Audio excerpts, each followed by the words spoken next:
नमस्कार दोस्तों, एक बार फिर से स्वागत है आप सभी का Manoj study centre YouTube channel पे। दोस्तों, आज हम इस वीडियो में डीएलएड सेकंड सेमेस्टर के मैथ के प्रश्नों को कवर करने वाले हैं और यहाँ पर प्रीवियस ईयर प्रश्नों के लिए है और कुछ इंपॉर्टेंट भी प्रश्न आपके हैं।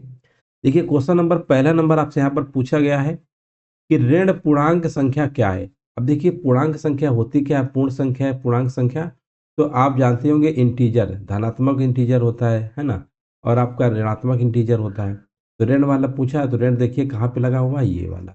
अब आप कहेंगे सर यहाँ भी तो ऋण लगा हुआ है, यहाँ भी लगा हुआ है। तो देखिए 5 का भाग अगर 3 में देंगे भी ना, तो यहाँ पर आएगा दशमलव आएगा, 6 आएगा, मतलब माइनस भी लगा रहेगा। देखिए, दशमलव में संख्या हो या भिन्न में संख्या हो, वो हमारी पूर्णांक संख्या नहीं होती है। पूर्णांक संख्या हमारा जीरो, देखिए जीरो सिर्फ हमारा एक तरीके से पूर्ण संख्या है, पूर्णांक है। ना तो ये धनात्मक होता है, ना तो ये ऋणात्मक होता है। लेकिन यहाँ पर दशमलव में नहीं होना चाहिए, भिन्न में नहीं होना चाहिए, है ना। पूर्णांक में दशमलव और भिन्नात्मक संख्याएं नहीं आती हैं। सिर्फ हमारा ऐसे ही आएगा -1, -2, -3, प्लस में 1, 2, 3, इस तरीके से आपकी पूर्णांक संख्या होती है। इसलिए ऑप्शन नंबर ये लगाएंगे, ये रूट पे, इसलिए ये नंबर हो नहीं सकता है। देखिए, क्वेश्चन नंबर सेकंड नंबर आपसे पूछा गया 9, 12, 18 का लघुत्तम समापवर्तक क्या होगा। अब इसका देखिए लासा पूछा गया। लासा तो आप आराम से निकाल सकते हैं, है ना। एक तरीका अगर ऑप्शन से आप लगाना चाहते हैं तो ऐसी संख्या देखिए जो तीनों को काट सके। जैसे यहाँ पर मान लो पहला ऑप्शन लिया 45, 9 से 45 तो कट जा रहा है, 9 पचे 45, ठीक है। 12 45 को नहीं काट पा रहा है, इसलिए ऑप्शन ये हो नहीं सकता है। अच्छा, इसको चेक करेंगे, 9 से कट रहा है ये, 9 चौको 36, 12 तिरका 36, 18 दूनी 36, यानी ये वाला ऑप्शन आपका कट रहा है ना। और कोई ऑप्शन कटेगा ही नहीं, ये 9 से कट रहा है लेकिन 12 से नहीं कटेगा, ये आपका 12 से नहीं कटेगा। तो इसलिए ऑप्शन नंबर कौन सा लगा सकते हैं, 36 वाला। ये तो एक तरीका आपके पास ऑप्शन है, ऑप्शन चेक कर लो। अगर नहीं आ रहा है तो आप ऐसे लगा सकते हैं, जैसे यहाँ पर 9 कामा 12 कामा 18 लिखा हुआ है, तो यहाँ पर हम आवाज संख्या से पहले काटेंगे, अभाज्य गुणनखंड करेंगे। 2 से काटेंगे तो यहाँ पर देखिए 9 नहीं कट रहा, 2 छक्का 12, 2 ने 18। फिर 2 से काटेंगे, यहाँ पर आपका 9 तो नहीं कट रहा, 2 तिरका 6, और यहाँ पर 9। ये कम से कम एक संख्या कटनी चाहिए। 3 से काटेंगे, 3 तिरका 9, 3 एकम 3, 3 तिरका 9। फिर 3 से काटेंगे तो यहाँ पर सब पूरा कट जाएगा, यहाँ बनाएगा। अब इनका क्या करते हैं, मल्टीप्लाई कर लेंगे। 3 त्रिको 9, दूनी 18, दूनी 36। तो आप ऐसे भी लगा सकते हैं। चलिए आगे बढ़ेंगे, नेक्स्ट प्रश्न देखिए आपको बताना है। यहाँ पर देखिए नेक्स्ट प्रश्न आपसे पूछा गया है, आपको जवाब देना है, आंसर क्या होगा। लिखा हुआ है यहाँ पर आपसे कि इनमें से आपको बताना है इनमें से आपको बताना है, क्वेश्चन नंबर आपका तीसरा नंबर है आपका, पूछा गया है आपसे, और आपको यहाँ पर जवाब देना है, आंसर क्या होगा। चलिए, यहाँ पर पूछा क्या गया है, निम्नलिखित में से कौन सी परिमेय संख्या नहीं है। देखिए, परिमेय संख्या कौन सी नहीं है। परिमेय संख्या में आपका दशमलव में भी आ सकता है, भिन्न में भी आ सकता है ना। ये तो रूट लगा है, इसका मतलब ये रूट 36 का मान क्या होता है, 6 होता है, यानी ये 5/6 हो जाएगा। तो ये भी परिमेय हो जाएगा, ये भी परिमेय हो जाएगा, ये भी हो जाएगा।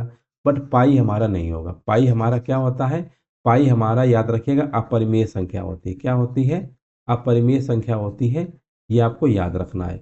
चलिए क्वेश्चन नंबर देखेंगे, अगला नंबर आपसे पूछा गया है और आपको यहाँ पर जवाब देना है क्या होगा। अगला नंबर देखिए, अगला नंबर देखिए आपसे यहाँ पर पूछा गया है, आपको जवाब देना है, आंसर क्या होगा। यहाँ पर देखिए नेक्स्ट नंबर आपसे पूछा गया है, क्वेश्चन नंबर 4 नंबर को ध्यान से देखिए। क्वेश्चन नंबर 4 कहाँ है, क्वेश्चन नंबर 4 आपका ये है। क्वेश्चन नंबर 4 को ध्यान से देखिए, पूछा गया 9.5 स्क्वायर का मान क्या होगा, है ना। यहाँ पर पूछा गया है कि 9.5 जो है इसका स्क्वायर का मान क्या होगा। तो इसको देखिए, एक हम आपको ट्रिक बता रहे हैं। जैसे कोई लास्ट के नंबर में मान लो, जिसे हमें 35 का स्क्वायर निकालना है, तो इसका एक ट्रिक होता है कि 5 लिखा है ना, तो इसका तो 25 स्क्वायर होता ही है। 3 के आगे नंबर कौन सा आएगा, 4 आएगा, है ना। जहाँ लास्ट में डबल डिजिट में अगर आखिरी में अगर 5 है, तो उसका ट्रिक हम बता रहे हैं स्क्वायर निकालने का, कि 5 का 25 तो लिख देंगे, और 3 है, इसके अगला नंबर 4 आएगा, तो 3 चौको 12, तो ये इसका स्क्वायर होता है। कोई भी नंबर निकाल लो, मान लो 45 का स्क्वायर निकालना है, आपको 25 तो लिखना ही है। 4 के अगला नंबर 5 आता है, तो 4 5 20 मल्टीप्लाई कर देना, ये आ गया। ऐसे ही यहाँ पर तो 9.5 है ना, तो आप ये मान लीजिए कि 95 है, अब इसका स्क्वायर क्या लिखेंगे, 25 लिखेंगे, और 9 के आगे नंबर आता है 10, इसका मल्टीप्लाई करेंगे तो 10 ने 90 होता है। डेसिमल 2 डिजिट वाला लग ही जाएगा क्योंकि स्क्वायर है, तो 90.25 आएगा, यानी ऑप्शन नंबर पहला ही ऑप्शन हो जाएगा। अब देखिए 40-50 के मध्य वर्ग चिन्ह पूछा है, इन दोनों को जोड़ दो, मध्य बिंदु पूछा है, मध्य बिंदु क्या होता है, इन दोनों को टोटल ऐड कर लो और 2 से भाग कर देना। 40-50 जोड़िएगा 90 आएगा, 90 में 2 से भाग करेंगे 45 आ जाएगा। आसान प्रश्न था, आराम से लगा सकते थे। चलिए क्वेश्चन नंबर 6 नंबर को देखिए। लिखा है आभास संख्या क्या होती है। आभास संख्या वो संख्या होती है जो स्वयं की संख्या से कटे, खुद के नंबर से ही कटती है ना। ये कह सकते हैं जिसके केवल 2 ही फैक्टर होते हैं। एक बार प्रश्न पूछा गया था 1 से लेकर 100 तक के बीच में कितनी आभास संख्याएं होती हैं, तो आप कितनी संख्या बताएंगे, आपकी 25 होती है ना। एक आभास संख्या की स्टार्टिंग कहाँ से होती है दोस्तों, जैसे 2 हो गया, 3 हो गया, 5 हो गया, है ना, 7 हो गया, 9 नहीं होगा, फिर 11 आएगा, फिर 13 आएगा। यानी ये संख्याएं खुद की संख्या से कटती हैं, या ऐसी संख्या जिसके केवल 2 ही गुणनखंड हो। जैसे 2 के गुणनखंड क्या लिखोगे, 2 इंटू 1 ही लिख सकते हो। 3 को क्या लिख सकते हो, 3 इंटू 1, है ना, 1 तो रहेगा ही, वो संख्या रहेगी। तो यह कह सकते हैं कि वो संख्या जो 1 से तो कटेगी ही, और उसके अलावा किसी संख्या से न कटे, खुद की संख्या से कटनी चाहिए। तो यहाँ पर आप देख लीजिए कौन कौन सी है, तो यही वाला होगा आपका, है ना, ये वाला। 6 कट नहीं सकता, 6 2 से कट रहा है, ये तो सम संख्या है। ये भी सम संख्या है, ये भी सम है, ये भी सम है, तो ऑप्शन नंबर बी लगा देना था। देखिए 7 नंबर जो प्रश्न है ना, बहुत ही अच्छा प्रश्न कह सकते हैं। लिखा हुआ है परिमेय संख्या -3/4 का योगात्मक एवं गुणात्मक प्रतिलोम क्या होगा। तो पहले योगात्मक समझ लो होता क्या है। योगात्मक में क्या होता है, सिर्फ साइन का अंतर होता है। जैसे यहाँ पर -3/4 लिखा है, तो इसका उल्टा कर दो, यानी माइनस की जगह प्लस कर दो, 3/4। बस साइन चेंज करना होता है, प्लस होगा तो माइनस करना है, अब माइनस होगा तो प्लस। अब प्लस का साइन लगाने की कोई जरूरत होती नहीं है, तो 3/4 देखो कहाँ लिखा है, ये लिखा है, ये 2 ऑप्शन में लिखा है ना। तो चलो ये 2 ऑप्शन तो बिल्कुल नहीं होंगे क्योंकि माइनस में थे। अब इनमें देखते हैं कौन सा होगा। ये हमारे पास 2 विकल्प मिल रहे हैं, बा और डा। अब यहाँ पर देखेंगे गुणात्मक पूछा है, तो गुणात्मक में क्या होता है दोस्तों, गुणात्मक में उल्टा लिखा जाता है, लेकिन साइन वही रहेगा। जैसे -3/4 लिखा है, इसका गुणात्मक जब पूछेगा तो साइन तो यही रहेगा, लेकिन इसको उल्टा कर देते हैं। उल्टा का मतलब 3/4 है, तो 4/3 कर देंगे, है ना, 4/3 कर देंगे उल्टा, और 4/3 माइनस का इसी में है, तो ये वाला ऑप्शन आपको लगा देना है 12 नंबर। सिंपल सा प्रश्न था, आराम से लगा सकते थे। 8 नंबर देखिए। 8 नंबर में क्या पूछा गया, निम्नलिखित में से रेखीय समीकरण कौन सा नहीं है। अब देखिए रेखीय समीकरण मतलब क्या होता है, उसमें एक ही घात होती है ना। इसमें देखो x की पावर 2 लगा है, और जिसमें 2 पावर लगा हुआ तो वो कौन सा होता है, द्विघात होता है। 3 लगा होगा, 3 घात वाला होगा, और इसमें एक ही घात है, सिंगल है, तो ये हमारे रैखिक समीकरण है। तो ऑप्शन नंबर सा लगा देंगे, इसमें बोला गया था कौन सा नहीं है। अब देखो एक और प्रश्न 9 नंबर है, -16 का योगात्मक प्रतिलोम क्या होगा। योगात्मक में हमने क्या बताया था, साइन सिर्फ चेंज होगा, नंबर वही रहेगा। माइनस है तो प्लस का हो जाएगा। अब प्लस का 16 यहाँ कहीं लिखा ही नहीं है, तो ऑप्शन कौन सा लगा देंगे, ऑप्शन नंबर आपको डी नंबर लगाना होगा, ऑप्शन नंबर डी होगा। चलिए अगला प्रश्न देखेंगे 10 नंबर। 10 नंबर में क्या पूछा है, जब 2 अनुपात समान हो तो उनके ऐसे संबंध को क्या कहते हैं। जब समान होंगे तो उसे हम समानुपात कहेंगे, है ना। जैसे हमने कहा A/B, ये समानुपात का साइन होता है ना। ये 2 बिंदु हैं, ये अनुपात का होता है, याद रखना, ये अनुपात का होता है, और ये जो हमने बनाया ये समानुपात का होता है। अच्छा समानुपात की कंडीशन आपको पता होना चाहिए कि समानुपात में क्या होता है, कि जैसे ये मध्य नंबर है, ये बाहर के मान लो है ना, तो इनका जो गुणनफल होगा, यानी कह सकते हैं A/D, ए और AD का जो मल्टीप्लाई आएगा वो B/C के बराबर आएगा। यानी बाहर बाहर के नंबर का मल्टीप्लाई, अंदर अंदर के नंबर के मल्टीप्लाई अगर बराबर आएगा, तो वही हमारा समानुपाती कंडीशन होती है। अब जैसे यहाँ पर बोला गया है मध्य पद, मध्य पद आपके ये वाले है ना, ये बाह्य पद है दोनों, और हमेशा समानुपात के केस में मध्य पद और बाह्य पद का गुणनफल हमेशा बराबर आता है।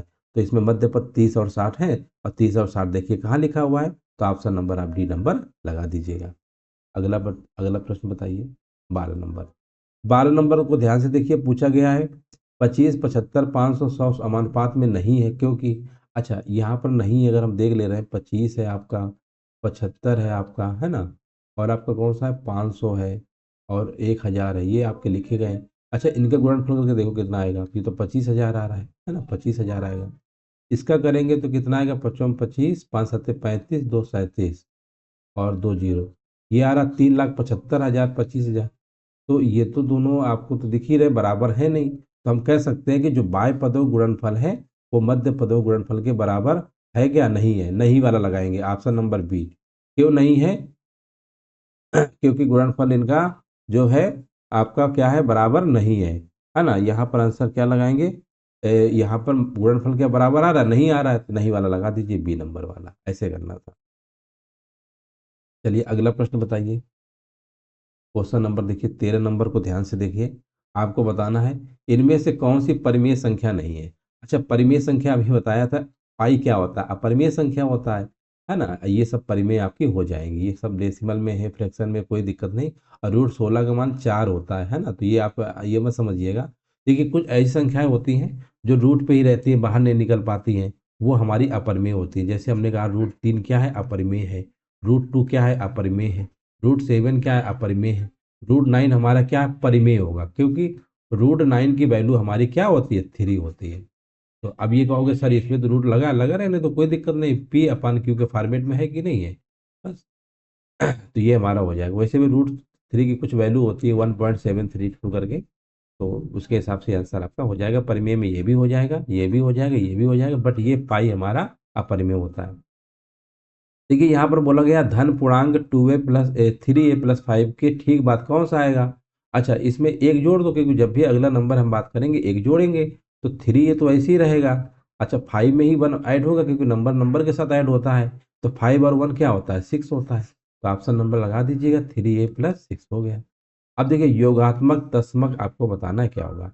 देखिए तत्समक क्या होता है कि ऐसी संख्या जिसको जोड़ने पर उसके आंसर में कोई परिवर्तन ना आए। जैसे मान लो हमने एक संख्या 10 लिखी है और हमने कहा इसमें क्या जोड़ दें कि इसके आंसर में कोई परिवर्तन ना आए, तो आप कहेंगे सर जीरो जोड़ दीजिए। अच्छा, 10 में जीरो जोड़ोगे तो 10 ही आंसर रहेगा ना, तो जीरो क्या है हमारा, योगात्मक तत्समक बोलते हैं, यानी ऐसी संख्या जो किसी संख्या में जोड़ेंगे तो उसके मान में कोई परिवर्तन ना करे।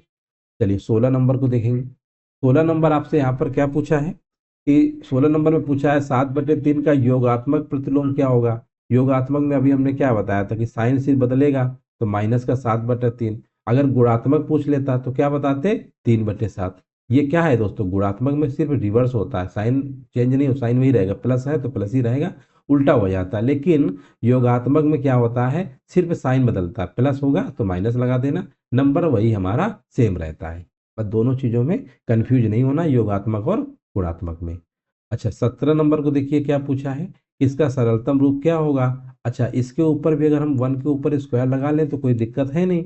ये फार्मूला हमारा हो गया a² - b²। अच्छा, a² - b² का आप लोगों ने फार्मूला पढ़ा ही होगा, क्या होता है, a+b होता है और एक ब्रैकेट में a-b होता है। अब ऐसे इसको तोड़ लो, ये मान लो ए, ये मान लो बी है, तो इसको आप तोड़ेंगे तो क्या आएगा, x+1 एक ब्रैकेट में आएगा, दूसरे में आएगा x-1, यही तो आएगा। और नीचे क्या लिखा हुआ है, x+1 का स्क्वायर लगा हुआ है, तो इसको हम दो बार लिख सकते हैं, x+1 है ना, इसका होल स्क्वायर है। अब फार्मूला मत खोलने लगना कि सोचो कि यहाँ पर a² + b² + 2ab, वो नहीं खोलना, क्योंकि इस फॉर्मेट में है ये, तो उसको वैसे ही लिखो, इसको दो बार तो लिख ही सकते हो ना, फार्मूला हालांकि होता है लेकिन फार्मूला खोलोगे तो फिर नहीं लगेगा, तो इसको दो बार ऐसे लिखना है सिर्फ, क्योंकि उसी फॉर्मेट में ऊपर आया है, उसी फॉर्मेट में नीचे लिख लिया।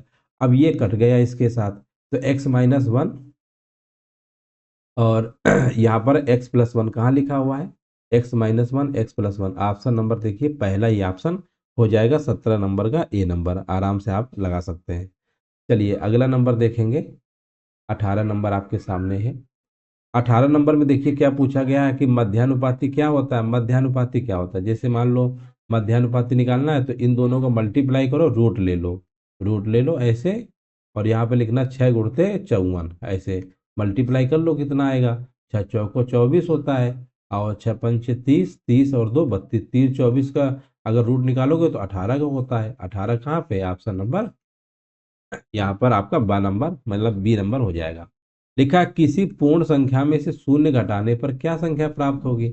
अच्छा, किसी पूर्ण संख्या में शून्य घटाओगे तो वही संख्या होगी। अभी तत्समक संख्या बताया था ना कि वही जोड़ेंगे तो कोई परिवर्तन नहीं होगा। मान लो 10 है, 10 में जीरो घटाएंगे 10 ही रहेगा, है ना, कोई चेंज नहीं होता। प्राकृतिक संख्या क्या होती है, प्राकृतिक संख्या ऐसी संख्या जिसको हम गणना में यूज करते हैं। गणना के लिए हमें एक से स्टार्टिंग करनी होती है ना।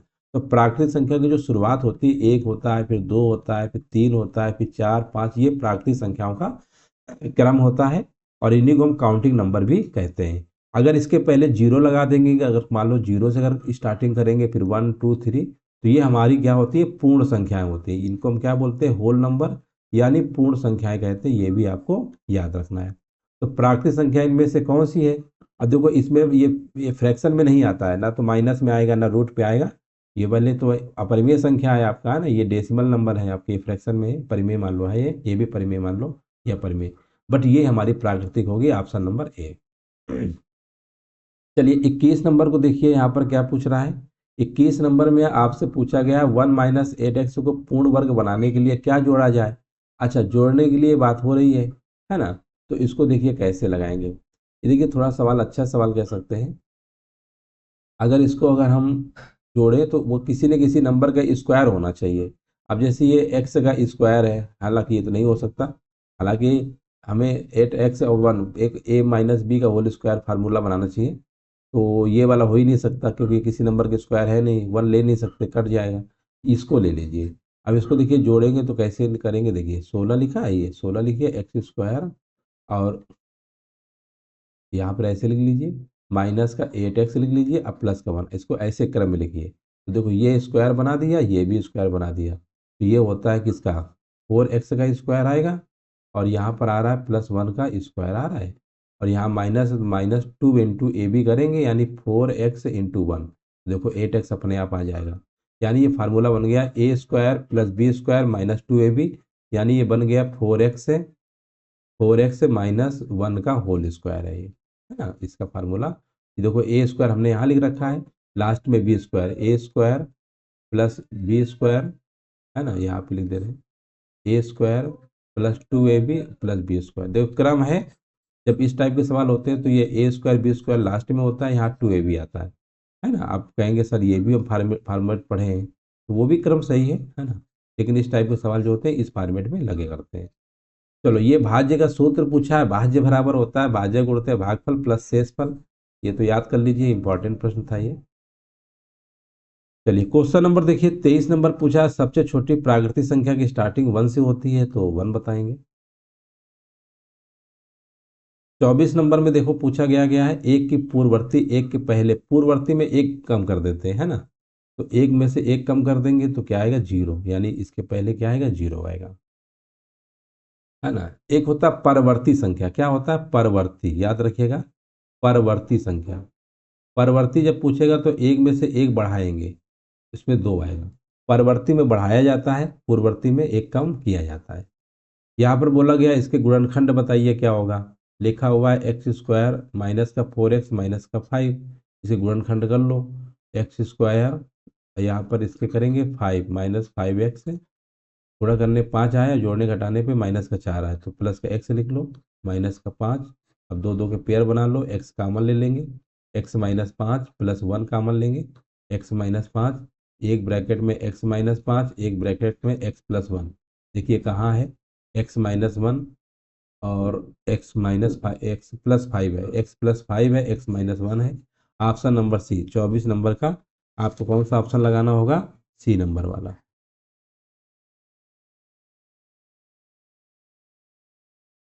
ठीक है, इस तरीके से आपको करना था। x+1 है ना। अच्छा, x+1 है, x-1 है, रुको एक सेकेंड। ये x-5 माइनस का था, ये माइनस में है, और ये प्लस में, x+1 प्लस में था ना, हाँ प्लस में, ठीक है। 5 एकम 5 -5 सही तो है, +1।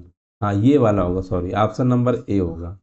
x+1 प्लस में आ रहा है ना, ये +1 था, ये माइनस में, इसको नहीं, ये वाला नहीं होगा, ये वाला होगा। ऑप्शन ए कर लीजिए, है ना, करेक्ट कर लीजिए, ए नंबर होगा। चलिए, एक त्रिभुज का क्षेत्रफल ज्ञात करने का सूत्र क्या होता है, 1/2 आधार गुणे ऊंचाई होता है, आप लोग जानते ही होंगे। चलो अगला प्रश्न बताइए, 27 नंबर। 27 नंबर में पूछा गया है तृतीय अनुपाती क्या होता है। तो तृतीय अनुपाती में जो लास्ट वाला नंबर होता है ना, दूसरा, उसको दो बार क्या किया करो, मल्टीप्लाई कर लिया करो, है ना, और पहले वाले से भाग कर दो, तो ये आ जाएगा 1600/16, यानी भाग देंगे तो कितना आंसर आएगा 100। देख लीजिए कहाँ है। अगर ऐसे नहीं समझ में आ रहा तो ऐसे याद रखिए 16 है और मान लो यहाँ पर 40 है, एक 40 और लिख लेना, है ना, फिर एक्स लिख लेना। और तुम जानते ही हो बाहर बाहर का मल्टीप्लाई और अंदर अंदर का मल्टीप्लाई बराबर होता है, ठीक है ना। क्योंकि समानुपात में चार चीज़ें होनी चाहिए, इसमें दो ही दिया था, तो जो दूसरा था उसको एक बार और लिखना और लास्ट में लिख लेना एक्स। ऐसे कर लो, या डायरेक्ट याद रखो कि बाद वाली संख्या का दो बार मल्टीप्लाई करना है, स्क्वायर करना है और पहले वाली संख्या से भाग देंगे तो तृतीय अनुपाती हमारा निकल आएगा। ये कैसा व्यंजन है, इसमें दो घात लगी, इसकी डिग्री 2 है। और अच्छा डिग्री नहीं पूछा, वैसे द्विघात समीकरण तो है लेकिन द्विघात नहीं, द्विघात नहीं होगा। यहाँ पर क्या बोला है, सजाती की विजाती। अच्छा सजाती, देखो यहाँ एक्स भी आ रहा है वाई भी आ रहा है, यानी दोनों नंबर सेम तो नहीं आ रहे हैं, तो ये क्या होगा, विजाती होगा। सजाती का मतलब होता है यहाँ एक्स स्क्वायर है तो यहाँ भी एक्स होना चाहिए था, ठीक है ना। एक्स एक्स होगा, वाई वाई होगा, वो सजाती होता है। अगर वेरिएबल अगर आपके चेंज हैं, एक्स वाई अलग अलग हैं, तो वो विजाती होगा। अब देखो यहाँ पर वाई है, यहाँ भी वाई है, तो ये सजाती हो जाएगा। समीकरण में पक्ष होते हैं, दो होते हैं। ये बताइए कैसा समीकरण है। अब देखो है तो वैसे सजाती है, सजाती ऑप्शन नहीं दिया है, तब इसकी डिग्री 2 है ना। और जहाँ डिग्री 2 होती है, घात 2 होती है, तो द्विघात होता है, तो द्विघात समीकरण लगा दो। 3 पावर लगा होगा, 3 घात वाला आपका हो जाएगा। 32 नंबर देखिए क्या पूछा गया है। ये कैसा है समीकरण, 3 पावर लगा है, 3 घात वाला लगा दीजिए। इसका मासा पूछा गया, मासा क्या होता है, ऐसा बड़ा से बड़ा संख्या जो इन दोनों संख्याओं को काट ले। अच्छा बड़ी संख्या पहले देखो इसमें है कौन सी, सबसे बड़ी 20 है, 20 24 को काट नहीं पाएगा, ये हो नहीं सकता। फिर 18 आ रहा है, 18 18 दूनी 36 तो हो रहा है, लेकिन 18 24 को नहीं काट पाएगा। 16 देखेंगे, 16 24 को नहीं काट पाएगा, लेकिन ये भी नहीं हो सकता। अब 12 बचा है तो ऑप्शन लगा दीजिए, 12 देखो 24 को भी काट लेगा, अब 12 36 को भी काट लेगा, तो ऐसे आप ऑप्शन से लगा सकते हैं, कोई इसमें दिक्कत नहीं है। अब देखो यहाँ पर बोला क्या गया, मासा बताइए, है ना। देखो एक्स की पावर क्या लिखा है यहाँ पर, ध्यान से देखिए, एक्स की पावर 3+1 लिखा है, इसकी पावर अगर 3 लगा लो तो ये फार्मूला किसका बना देगा, ये फार्मूला बना देगा ए क्यूब प्लस बी क्यूब का। अच्छा इसका फार्मूला आपने पढ़ा ही होगा, क्या होता है, ए प्लस बी होता है और एक ब्रैकेट में A square plus B square minus का ए बी होता है। ऐसे इसको जब फार्मूले में लिखेंगे तो क्या आएगा, एक्स प्लस वन आएगा और एक दूसरे ब्रैकेट में आएगा एक्स स्क्वायर प्लस का वन, अब माइनस का क्या आएगा, एक्स आएगा। आएगा कि नहीं आएगा। अब ये जो लिखा है इसके ऊपर अगर स्क्वायर लगा लोगे तो ए स्क्वायर माइनस बी स्क्वायर है। ए स्क्वायर माइनस बी स्क्वायर का फार्मूला आप जानते ही हैं, एक ब्रैकेट में ए प्लस बी होता है, एक में ए माइनस बी होता है। इसको जब लिखेंगे तो ये हमारा कितना आएगा, एक्स स्क्वायर माइनस वन का स्क्वायर जब लिखेंगे तो ये आएगा आपका एक्स प्लस वन आएगा और एक्स माइनस वन। अब इन दोनों में देखिए कॉमन क्या है, कॉमन सिर्फ आपका एक्स प्लस वन है, एक्स प्लस वन है, जो दोनों में कॉमन है वही इसका क्या होगा, आंसर हो जाएगा। ऑप्शन नंबर ए नंबर आपका सही हो जाएगा, ऐसे लगाते हैं। अब यहाँ पर एलसीएम पूछा गया है ना, तो एलसीएम में देखो बताना आंसर क्या होगा। देखो 3 और 4 है, दोनों में कुछ कॉमन तो है नहीं, है ना, दोनों में क्या कुछ कॉमन तो है नहीं, तो 3 गुणते 4 12 तो आएगा ही, 12 सिर्फ यहीं लिखा है, तो हो गया। और इनमें बड़ा नंबर लिया जाता है एक्स स्क्वायर वाई स्क्वायर, है ना, छोटे नंबर की पावर नहीं लेते हैं, तो ये वाला आंसर हो जाएगा।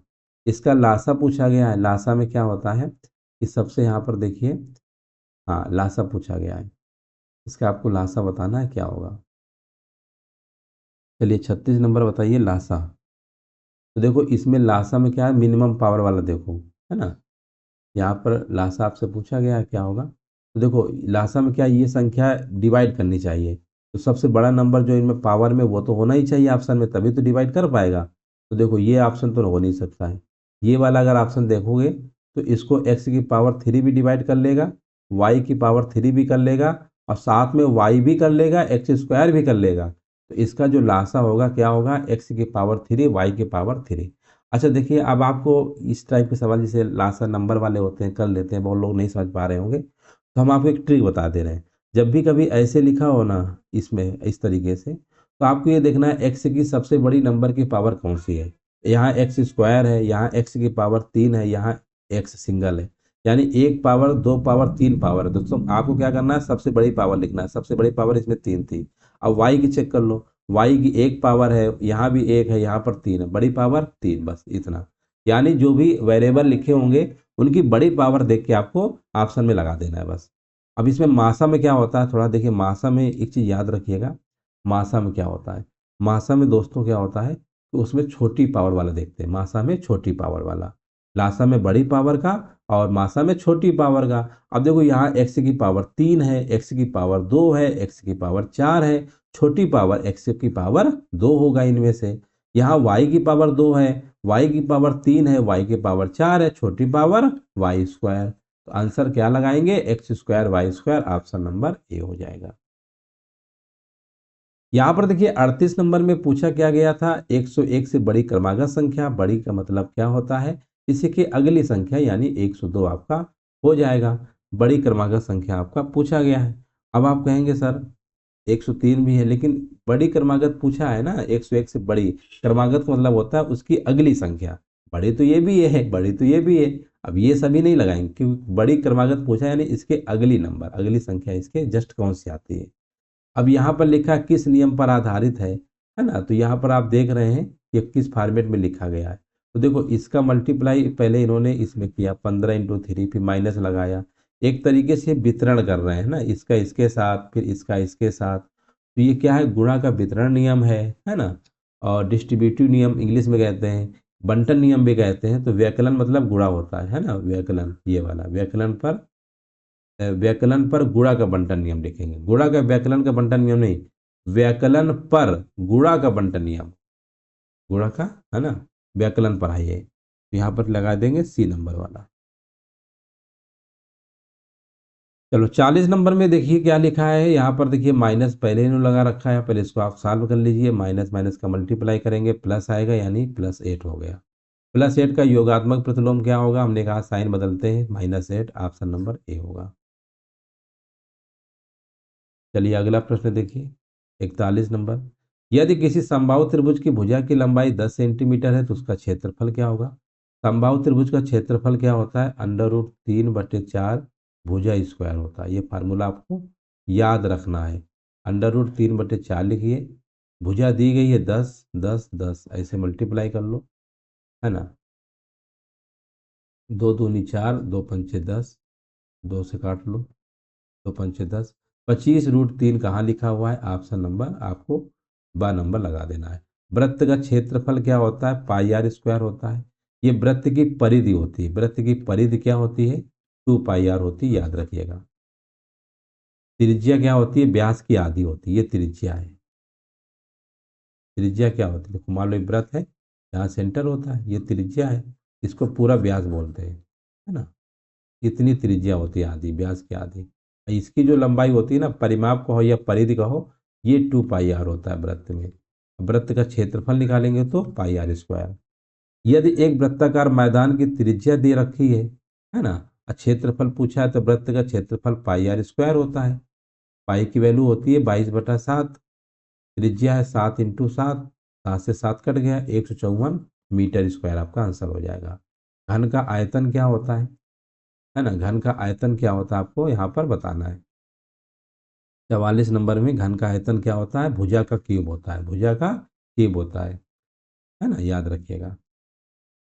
हाँ, ये आपका घन का क्षेत्रफल है 6 × a², है ना, याद रखिएगा, घन का क्षेत्रफल है ये वर्ग का परिमाप है 4a। 4a क्या है, घन का परिमाप आपका होता है। चलिए अगला प्रश्न बताइए। यहाँ पर देखिए 45 नंबर में पूछा गया आयत का प्रत्येक कोण क्या होता है। आयत इस तरीके से बनाते हैं, है ना, आमने सामने की भुजाएं बराबर भी होती हैं, पैरेलल भी होती हैं, और ये सभी एंगल 90 डिग्री के होते हैं। तो आयत का प्रत्येक कोण समकोण, समकोण को ही 90 डिग्री बोलते हैं। न्यून कोण क्या होता है, ऐसा कोण जो 90 डिग्री से कम हो, 90 से कम, यानी 0 और 90 के जो बीच में कोण आएंगे ना, वो न्यून कोण होते हैं। और जो 90 से ज़्यादा हो, 90 से ज़्यादा हो और 180 से क्या हो, कम हो, है ना, वो हमारे अधिक कोण होते हैं। इसमें परिमेय संख्या पूछा गया है। परिमेय संख्या क्या, √4 की वैल्यू क्या होती है, 2 होती है, और 2 ऑप्शन में तो है नहीं। अच्छा, इसको अगर हम देखेंगे, परिमेय संख्या पूछा गया है, परिमेय संख्या √4 है, तो √4 का ऑप्शन 2 होगा, ऑप्शन नंबर ए होगा। यहाँ पर क्या बोला गया है, इसका स्थानीय मान बताइए। ठीक है, दशमलव वाले जो स्थानीय मान होते हैं ना, जैसे इसका पूछते 3 होता है, इसका होता 30 होता है, जैसे हमने कहा इसका क्या होगा दशमलव के इधर है तो 3 आप बताएंगे, इसका बताएंगे 30, है ना। लेकिन जब दशमलव में होते हैं ना, जैसे दशमलव में मान लो 328 लिखा है, तो इसका होता है स्थानीय मान 3/10, ऐसे लिखा जाता है। इसका क्या लिखेंगे, इसका लिखेंगे 2/100, ऐसे लिखा जाता है। 8 का कितना होगा, 8/1000। अच्छा, इसको जब सॉल्व करेंगे 0.02, दो अंक में क्या है, दशमलव लगा जाएंगे, तो दशमलव कहाँ लिखा हुआ है, 02, ऑप्शन नंबर यहाँ पर क्या होगा, द नंबर हो जाएगा, डी नंबर। इसमें बोला गया था 48 नंबर में, देखिए क्या है, 48 नंबर को ध्यान से देखिए। इसमें बोला है इसका मान क्या होगा। तो सबसे पहले जब ऐसे क्वेश्चन हुआ करें कि 2 की पावर क्या लिखा है, 2 की पावर x+1 लिखा है, तो इसको भी 2 की पावर में ब्रेक करिए, 2 की पावर 4। जब आधार दोनों तरफ सेम होंगे तो ये आपस में क्या होते हैं, बराबर होते हैं, यानी x+1 बराबर 4, 1 को इधर ले जाएंगे तो x बराबर 3 आ जाएगा, ऑप्शन नंबर बी नंबर। अच्छा, इसका मान क्या होगा, है ना, 49 नंबर को देखिए और बताइए इसका आंसर क्या हो सकता है। देखो, इसका मान पूछा गया तो इसमें बॉड मास का रूल लगाएंगे। बॉड मास का एक मैथ में रूल होता है जो कि बहुत ही इंपॉर्टेंट है ये। पहले ब्रैकेट, फिर ऑफ, ऑफ मतलब का होता है, फिर डिवीजन भाग का साइन, फिर मल्टीप्लाई गुणा का साइन, एक मतलब एडिशन यानी योग का साइन, एस का मतलब घटाना यानी सब्ट्रैक्शन, ये क्रम होता है। तो सबसे पहले देखो इसमें ब्रैकेट तो आया नहीं, का वाला आया है, का लगा है ना, तो पहले इसको सॉल्व करेंगे, है ना, पहले इसको सॉल्व करेंगे। तो इसको देखिए कैसे सॉल्व करते हैं। पहले इसको मल्टीप्लाई करा लो, है ना, कोई इसको पहले सॉल्व होगा तो ये आ जाएगा कितना, ये पूरा सेम वही रहेगा, 1/8 माइनस 3/8, पूरा सेम वही रहेगा, 2/8, डिवाइड भी लगा रहेगा, इसको पहले मल्टीप्लाई कर लो, तो 1/4 दूनी 8 आ गया। अब डिवीजन वाला होगा तो डिवीजन वाले में हमने क्या बताया था, इसमें मल्टीप्लाई बदला, मल्टीप्लाई बदलो, उल्टा कर लो, यानी 8 ऊपर कर लो, 1 नीचे कर लो, ये रूल होता है। अब आप कहेंगे, अब कैसे भी सॉल्व कर लो कोई दिक्कत नहीं। अब देखिए 8 से 8 कट गया, है ना, 8 से 8 कट गया, यहाँ सिर्फ 2 बचेगा। और इसमें देखिए कितना आएगा, ये तो दोनों मान लो एलसीएम आ रहे हैं, माइनस का 2/8 आएगा और यहाँ पर प्लस का 2 आ रहा था, यानी यहाँ पर माइनस का 1/4 और प्लस का 2। फिर एलसीएम ले लेंगे 4, माइनस का 1 और 4, यहाँ पर कितना आएगा, 8 आएगा, यानी 8 में से घटाएंगे माइनस का 7/4, माइनस का 7/4, माइनस का क्या हो, नहीं नहीं माइनस नहीं, प्लस का, सॉरी, ये प्लस का 8 बड़ा है ना, ये नहीं होगा, एक सेकेंड, बहुत ध्यान से लगाना है आपको, ये होगा प्लस का 7/4। तो 49 नंबर का क्या होगा, 49 नंबर का आपका आंसर हो जाएगा प्लस का 7/4, आंसर आपका हो जाएगा, ऐसे आपको लगाना था। अब देखिए एक और प्रश्न आपके सामने है, पूछा गया है, आपको बताना है क्या आंसर होगा। लिखा है एक त्रिभुज की भुजाएं 2, 3, 5 सेंटीमीटर है, त्रिभुज कैसा होगा। तो पहली बात तो देखिए 2, 3, 5 है, पहले देख लो त्रिभुज हमारा बन रहा है कि नहीं बन रहा। त्रिभुज बनने की कंडीशन क्या होती है कि किसी भी त्रिभुज की दो भुजाओं का जो योग होता है वो तीसरी भुजा से हमेशा बड़ा होना चाहिए। अच्छा, इन दो भुजाओं को जोड़ोगे तो इससे तो ये बराबर आ रहा है, बड़ा तो आ ही नहीं रहा है। इन दोनों को जोड़ोगे 8, 8 हमारा 2 से क्या है, अगर कंपेयर करेंगे इन दोनों को इससे, तो क्या है ये, 5, 3, 8, ये क्या है, दो भुजाओं का योग हमेशा तीसरी भुजा से बड़ा होना चाहिए, है ना। यहाँ तो चलो बड़ा हो रहा है, बट ये कंडीशन ऐसी आ रही है जहाँ बराबर हो रहा है, बराबर नहीं होना चाहिए। त्रिभुज की किन्हीं दो भुजाओं का योग हमेशा तीसरी भुजा से क्या होना चाहिए, बड़ा, बराबर नहीं होना, बराबर होगा त्रिभुज बनेगा ही नहीं, है ना। तो इसलिए यहाँ पर क्या होगा, इसलिए कोई त्रिभुज आपका संभव यहाँ पे नहीं होगा, है ना, त्रिभुज आपका संभव नहीं होगा। तो चलिए आज हमने 50 प्रश्न लिए थे, इसके आगे के जो और भी प्रश्न है ना, वो हम आपको बाद में करा देंगे। उम्मीद है सेशन अच्छा लगा होगा, और कोई भी प्रश्न में अगर डाउट आपको होता है तो आप हमसे पूछ सकते हैं। किसी भी प्रश्न में अगर आपको दिक्कत होती है तो ये व्हाट्सअप नंबर है 8795355758, इस नंबर पे आप पूछ सकते हैं। अभी कोई भी दिक्कत अगर आती है क्वेश्चन में तो आप इसमें पूछ सकते हैं। चलिए, बहुत बहुत धन्यवाद आप सभी का। वीडियो को लाइक कर दीजिएगा, शेयर कर दीजिएगा।